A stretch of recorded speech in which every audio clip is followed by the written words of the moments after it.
Namaste, welcome to my channel. As you guys can see, मैले चाहिँ आज यो क्लाउडहरु बनाउन try गरे. I know it's not perfect, but also I tried my best. I became अलिकति creative आजको look create गर्दाखेरि चाहिँ I was inspired by one makeup artist from Instagram. I don't know her name. यदि मैले पाए भने चाहिँ I will keep her Instagram handle on the screen. So yeah, उसकै जस्तो त गरिन मैले, उसकै हेरेर हल्का रिक्रिएट आफ्नै स्टाइल मिक्स गरेर अनि गरेको. उले खै कता फर्केको गरायो क्लाउड, आई डोन्ट नो, तर मैले चाहिँ यसरी गरे यो क्लाउड चाहिँ. So I don't know how it looks भनेर प्लिज लेट मी नो कस्तो लाग्यो हजुरहरूलाई. I hope you guys will enjoy watching me doing this makeup tutorial. So yeah without any further delay, let's get into the video. मैले चाहिँ मेरो eyebrows गरिसकेँ off camera. I will be doing my eyes. अब चाहिँ आज चाहिँ म ring फिङ्गरमा लिँदैछु त्यो पिङ्क कलर हाफसम्म. हाफमा चाहिँ पिङ्क लगाउँछु अनि आउटर कर्नरतिर अनि हाफ आइलिडमा चाहिँ I will be using purple. र पर्पल पनि म यो इन्डेक्स फिङ्गरमा लिनेछु. पर्पल कलर लिएर यता पछाडि लगाउँछु.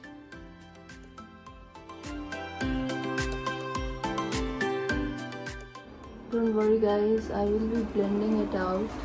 लाइट गयो फिल्म गर्दा गर्दा, त्यही भएर मैले यताको आइज कम्प्लिट गरेँ. र यो दुईवटा कलर आइलिडमा लिइसकेपछि now it's time to blend. यो दुईवटा पहिला म यता आउटर कर्नरमा यसरी ब्लेन्ड गर्छु अनि त्यही फेरि त्यो पिङ्क कलर लिँदै यता अगाडि पनि ब्लेन्ड गर्छु.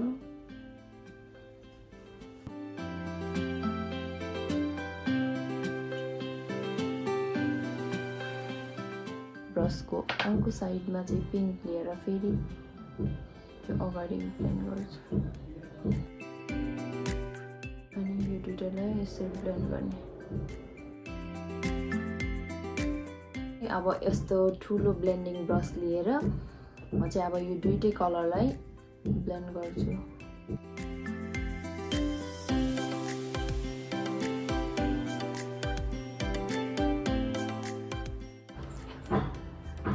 ल यतिको ब्लेन्ड भएपछि वी आर डन.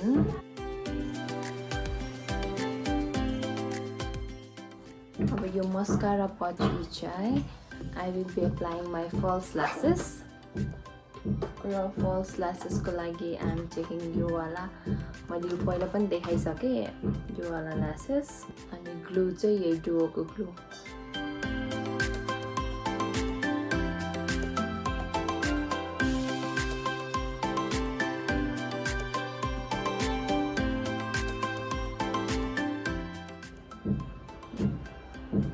ल्यासेस लगाएर पनि सक्यो. I have film this makeup video also, यो मेकअप कसरी गरेको भनेर. Now I am going to make clouds यतातिर. For that I will be taking blue colour लिन्छु म. अनि इट्स सो हट. अब म धेरै बोल्दिनँ होला सायद किनभने इट्स फ्रिकिङ हट. पहिला चाहिँ I am taking sky blue colour.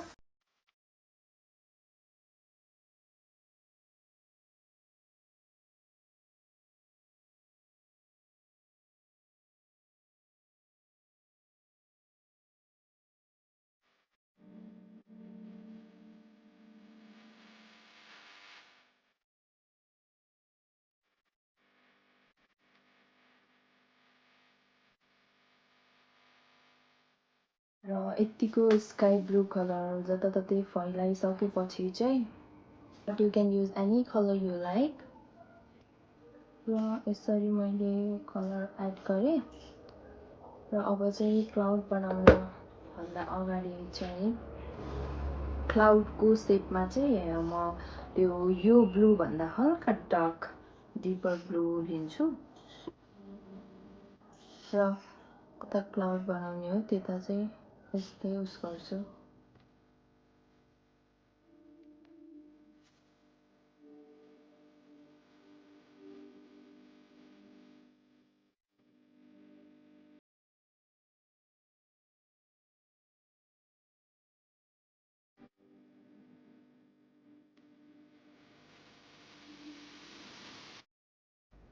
अनि म यिनीहरूलाई हल्का ब्लेन्ड गर्छु. This is so random, you guys. मैले यतिको random गरेको हो. र क्लाउड क्रिएट गर्नको लागि चाहिँ म यो एले गर्लको pro conceal in the shade fairest use गर्छु यस्तो ब्रसमा.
आइएम सो सरी गाइज, मैले चाहिँ योभन्दा अगाडिको भिडियो क्लिप चाहिँ रेकर्ड गर्नै बिर्सेछु.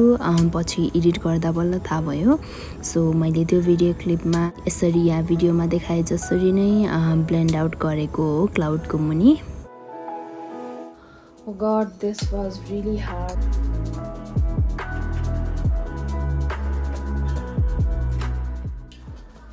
I don't know how it's looking, but I tried my best. I think it's okay.